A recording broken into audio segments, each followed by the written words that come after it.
shit. Okay, so two students turned themselves in after a fatal Santa Ana High School stab. Dude, why are they? We're doing this in high school, bro. Still. 3 teenagers were stabbed. One of them died. KTLA's Carlos Herrera live in Santa Ana with the details. Carlos, good morning.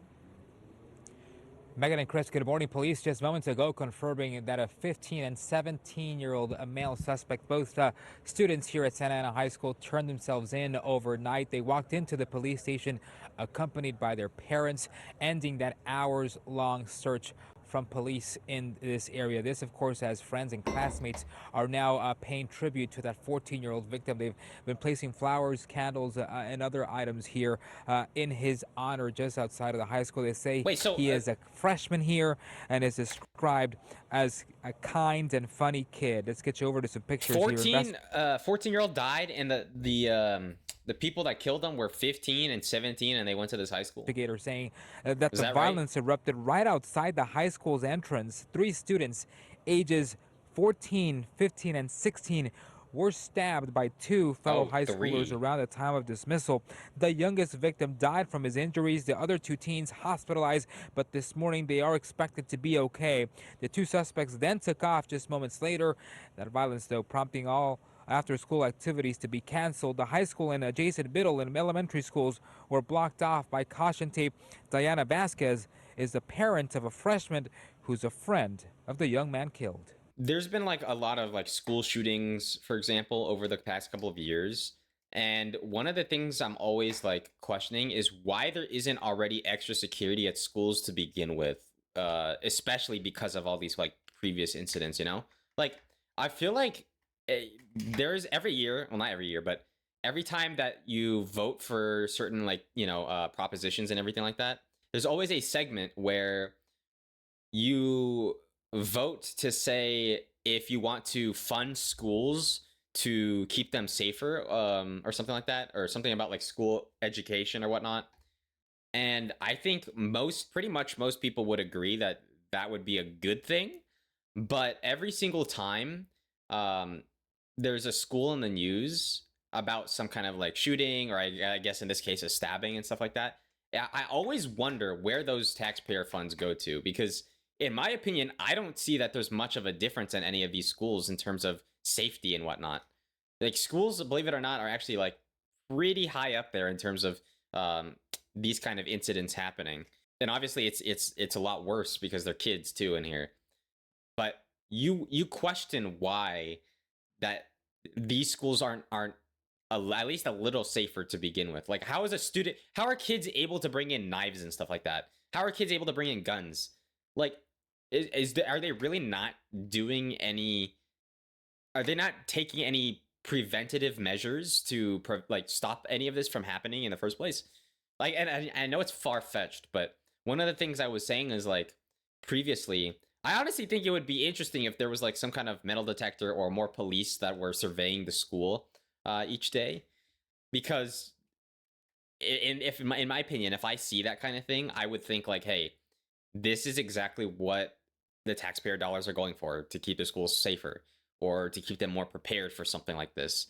But it's so sad that like so many times schools are always in the news because of this exact issue, whether it's guns or knives or whatever, it doesn't matter. And I feel like they really don't change anything, or they barely make any difference in protecting them. But that's not something I can control. That's only what I see and what I notice, in my opinion. Parents should take a lot more of the blame. I don't think they should take all of the blame, but they should definitely take most of it. Because the way I see it is the way you're raised and the parenting job that you do, like to be able to provide and love your children, that's on you. And if you're failing to do that in any aspect and you let them stray on the wrong path, that's your fault for not trying to be a better parent. Like, if you don't have, like, this is why you say, like, it's not just having a mother, and it's obviously not just having a father. You need both of them in the household, ideally, right? We can talk like semantics and all that, but, and I know obviously not every child has that opportunity to have both of them, but even so, like, ideally that's what you're looking for. And if not, I still think that you should do your best to push your kid on the right path with what you have, what you can work with, right? So it's like, even in single parent households, you should obviously be teaching your kid what's right and what's wrong, not showing behavior that, like, because I see this a lot of the times, right? In a lot of single parent households, there's tons of parents that are like drug addicts, alcoholics. They don't give a shit about their child. But I feel like if you're a parent in general, you should never ever expose your kid, especially that young, to those sort of behaviors, because you start to give them different inclinations and perceptions, I guess, of how they think the world is, in a way. Like, what I mean by that is this: if you don't take proper care of your child, they might start growing up feeling neglected, unloved, unwanted. Maybe they get depressed. I don't know. And maybe, you're right. In this case, maybe they do stray off into drugs or into gangs and shit like that, because they feel like they need that connection with somebody that cares for them. And if you as a parent are not doing that job, then you're failing. There's no one else to blame but yourself, right? Now, that being said, I don't think parents take all of the blame, because at the end of the day, everyone has free will. So even if I say all the right things and do all the right things, and I provide for the kid, at the end of the day, it's still the child's choice whether or not to follow what I taught them, or to go off and do whatever else they want to do and learn the hard way. That's, at the end of the day, it's their decision. And that's why I can't fully blame the parent, because the child also has the choice of who they're trying to hang out with, or the people that influence them. Yeah. They have the choice of talking to specific people or getting involved with specific things, and in this case, a gang, right? So I think it's like, honestly, it's like 80-20, like that kind of thing. 80% parenting, but then I think it's like 20% what the kid ends up trying to do.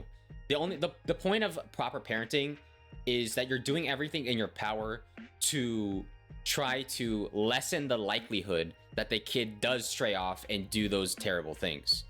But in any case, I feel like if you go back to the story, right, I feel like there's not enough context to it, and maybe that's because I haven't read everything, but what I want to know is, like, what's the motive, like, why would high school students even think about doing this? 15 and 17-year-olds, they stabbed 3 kids at the high school, which to me makes no sense. I don't know. I think there has to be some kind of question on the motive there. And obviously, they're not completely terrible. And I know that sounds counterintuitive, but they had at least enough guilt to turn themselves in, right? So that's why I'm saying, like, I question the motives. But a parent could then realize their kid's wrongdoings. Gang members, they fight for no reason. No, I don't believe that. I think that there's always a reason for everything. There's always a reason behind every action. So it's not like for example, if I go downstairs to get water, it's because I'm thirsty. If I'm gonna choose to stab somebody, there's a reason why you don't just do that out of nowhere, unless you're like even, well, I'll say this: when if you choose to stab somebody, you really don't do that out of nowhere. You can say maybe they had no reason, or they do it for no reason, but there's different avenues that you can branch off into to not justify it, but explain it. I'll say that. Like, you can say, well, the reason the guy stabbed, maybe he's mentally ill, or maybe the guy stabbed him because inside he feels like he needs to prove something to somebody, to show people that I don't know, he's part of something, I guess. That feeling of inclusivity, like the feeling that somebody cares for you. Maybe the kid's neglected, which in that case would go to parenting. But I think there's always a reason behind the action. You don't just do it out of nowhere for no reason. Here's what I think. Here's who I put fault on. Parenting, 1. The school, 2.